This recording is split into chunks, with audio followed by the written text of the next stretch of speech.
September 27th. Yesterday we were 2-0. We took two dogs, which we do most of the time. We took Cincinnati. I think it was plus 100 or plus 110. I forget. New York was plus 145. Over the last 20 days, that puts us at 25-13.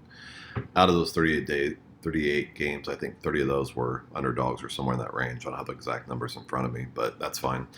Today I'm taking two more dogs for what it's worth. Hope you guys are tailing because we're making money, but if you're not, that's cool. First game is Cincinnati. There's only two games where my predictive confidence is higher on the dogs than the favorites on the whole board, so it's pretty easy to narrow these down. It's the days when I have 4 or 5 games or 3 or 4 games. I have to narrow it down to 2. I try to play 2. Maybe next year I'll get into 3 or 4 if there's more plays, but I really like the playing 2 a day. Anyway, the Cincinnati, the Poisson model predicts the runs to be the same, so that's encouraging for a dog. Cincinnati in the last 10 games was 5-5. Those teams are hitting 55% at 64 and 53 and plus 4.9 units, whereas Cleveland is at 4-6. Those teams over the last 30 days are at 42%, 53 and 74 and negative 17 units. The pitchers are all really close today, honestly. Abbott has a 1.27 whip. Bieber, I guess that's how you pronounce it, it's 1.25. Both pitchers are almost like, 2/100ths of a percent different. Those pitchers in the last 30 days are hitting 63% at 98 and 58 and plus 9.2 units. Sounds good, except they're in the same range. Abbott's ERA is at 3.7. Bieber's at 3.91. Again, in the same range at 52%, 65 and 60 and negative 5.9 units.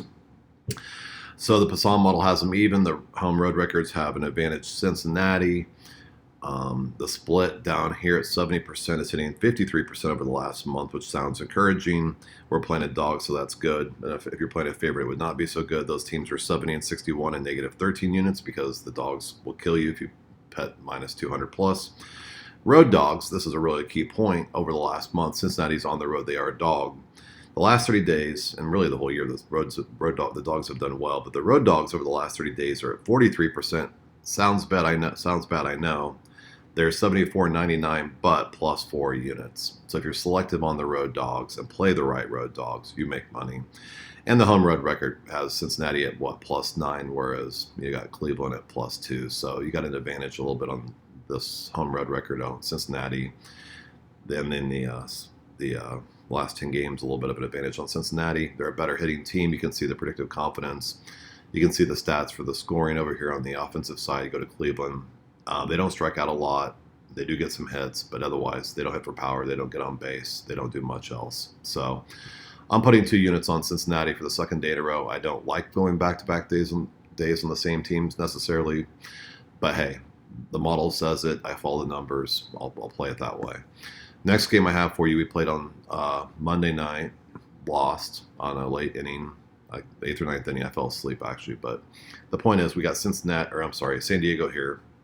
San Diego is minus 108. The predictive confidence is 32/22. I know for a fact that the offensive hitting of San Diego is far better than San Francisco, which has very poor hitting, so there's a major advantage there.